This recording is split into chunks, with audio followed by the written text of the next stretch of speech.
Hello, thank you for your time this evening. My name is Christina Middleton, and 2 years ago, through a private evaluation, my son Andrew, which is going to wave his hand over there, 6th grader, was identified with the learning disability of dyslexia. Dyslexia is a neurobiological condition. It happens in the brain, and it makes it extremely difficult to read, write, and spell. It happens despite even or above average intelligence. It is a deficit in the phonological processing of language. It is not a vision problem or a hearing problem, and the individual with dyslexia is processing language, but it is taking an alternative pathway in the brain. Dyslexics have usually average to above average IQs, yet they are struggling to learning to read and write like their peers. 20% of our population struggles with dyslexia. That's 60 million people in America. And they're like my son Andrew. I remember crying through years of parent-teacher conferences, every single one the same, crying, what can I do to help? Why is he struggling so much? They told me not to worry, that he was a boy, boys always take longer than girls, and he'll get it. I would wake up in the middle of the night with anguish, crying, a pit in the stomach feeling.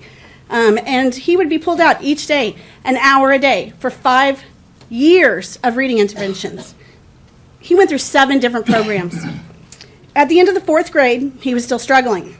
And I asked the school for help. I asked the reading specialist, could it be dyslexia, a difficulty with reading and writing and spelling? Oh no, we can't say the D word here, is what I was told. I asked the school if they could evaluate for dyslexia. They don't do that. And keep in mind, dyslexia is a reading disability. Despite years of intervention without sustainable progress, my son was never identified to need more. So 2 years ago, at the end of Andrew's 4th grade year, we decided an outside evaluation was necessary to figure out what was going on. This guy is smart, with obvious intelligence, had deficiencies in all basic components of reading, short-term recall, and the ability to decode words. Even though he has above average IQ, and he has an 8th grade vocabulary, but he was reading at a 2nd grade level. Doesn't match up. The evaluator that we went to recommended multisensory structured language tutoring twice a week, and that's what we've done.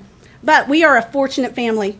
We can give Andrew what he needs. And after 16 months of private tutoring, 2 hours a week, he's reading at the 6th grade level in 16 months. A level that after 5 years of interventions, 1 hour each day, his reading specialists have been unable to reach with him. He has made sustainable progress, so much so that Andrew is closing his gap. I am here on behalf of Andrew and the other 1 in 5 students that may or may not have been identified with the reading disability of dyslexia. I represent a parent support and networking group called Dyslexia Johnson County. We are concerned that the lack of evidence-based instruction for our children with dyslexia. We are advocating for approved teacher training and delivery of evidence-based instruction. Dyslexia Johnson County is part of a national movement called Decoding Dyslexia. They are a group of parents and professionals bonding over social media, and they're sharing our stories. And our stories are very similar. They're not very different. We are all keenly aware of the progress that is happening in other school districts and other states. We are inspired by changes happening across the country with new laws, pilot programs, comprehensive teacher training, and successful classroom instruction that meets the goal of having all 3rd grade children at the 3rd grade reading level. Parents of these students have the right to believe the school system is going to provide the appropriate education for all children to be successful. Unfortunately, parents don't know that the school staff are ill-prepared to help their dyslexic child, and their child will most likely not get the type of remediation that is supported by evidence-based research to help those kids with dyslexia learn to read and write. Make no doubt about it, these kids can learn to read and write with appropriate remediation and supports. He's doing it. He disappeared. It's time for Shawnee Mission School District to stand up and take charge of educating all of our teachers in the area of dyslexia so that they can finally begin to answer the questions us parents are asking. How do we get help? It's time to provide the appropriate multisensory structured language remediation to meet the needs of the 1 in 5 students. Shawnee Mission has 27,000 students roughly. 20% of that is 5,500 students that probably are struggling in every classroom with reading, writing, and spelling, and they don't know why, or they may be identified and they're not getting the support they need.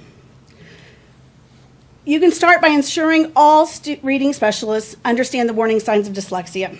You can empower them to say dyslexia, not say the D word isn't recognized here. The U.S. Secretary of Department of Education put out a letter in October stating that it is okay to say dyslexia. Reading specialists can say it, teachers can say it, principals can say it. Shawnee Mission School District needs a course of action to close that reading gap. You owe it to these kids, to these parents, and to our community to guide these kids towards a successful education, and towards a career beyond Shawnee Mission School District. Thank you for your time.